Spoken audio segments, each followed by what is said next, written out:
ഇത് ഞങ്ങളുടെ ദുഃഖ വെള്ളിയാഴ്ച ദിവസമാണ് കേട്ടോ. അപ്പോൾ രാവിലെ തന്നെ പള്ളിയിൽ പോയി 6:30-ക്കായിരുന്നു കേട്ടോ കുർബാനയും കാര്യങ്ങളൊക്കെ. അത് കഴിഞ്ഞ് ചടങ്ങൊക്കെ പള്ളിയിൽ ചടങ്ങൊക്കെ കഴിഞ്ഞ് ഏകദേശം ഒരു 9 മണിയായി കാണും. പള്ളിയിൽ രൂപം മുത്തി, പിന്നെ അതിനുശേഷം കയ്പുനീര് കുടിച്ചു. അതിന് ശേഷം വീട്ടിൽ വന്ന് ഭക്ഷണമൊക്കെ കഴിച്ച് ഇതിൻ്റെ ഈവനിങ് നമ്മൾ 4:30-ക്ക് പിന്നെയും പള്ളിയിലോട്ട് പോകുന്നതാണ് കേട്ടോ. അപ്പോൾ നമ്മളെല്ലാവരും ബ്ലാക്കാണ് ഇട്ടിരിക്കുന്നത്. അത് കഴിഞ്ഞ് അവിടെ ചെന്ന്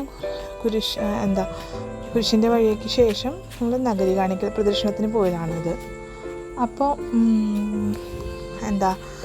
ഒരുപാട് ആളുകളുണ്ടായിരുന്നു കേട്ടോ. എല്ലാ പ്രാവശ്യത്തെക്കാളും കൂടുതൽ ആളുകൾ ഈ പ്രാവശ്യം ഉണ്ടായിരുന്നു.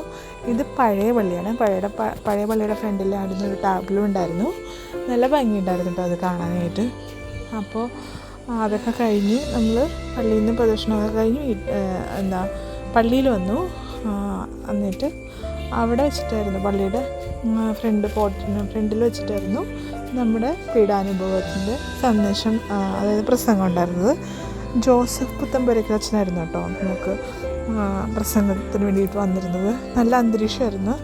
അധികം ചൂടുമില്ല, അധികം മഴയില്ലാത്ത ഒരു അന്തരീക്ഷമായിരുന്നു. എല്ലാം കഴിഞ്ഞ ശേഷം രൂപമൊക്കെ മുത്തി. അതിന് ശേഷം നമുക്ക് നേർച്ചക്കഞ്ഞി ഉണ്ടായിരുന്നു കേട്ടോ, ഉപവാസക്കഞ്ഞി ഉണ്ടായിരുന്നു. അതൊക്കെ കുടിച്ച് ഞങ്ങൾ ഒരു 9 മണിയൊക്കെ ആയപ്പോഴത്തേക്കായിരിക്കും വീട്ടിലെത്തിയിട്ടുണ്ടാവുക.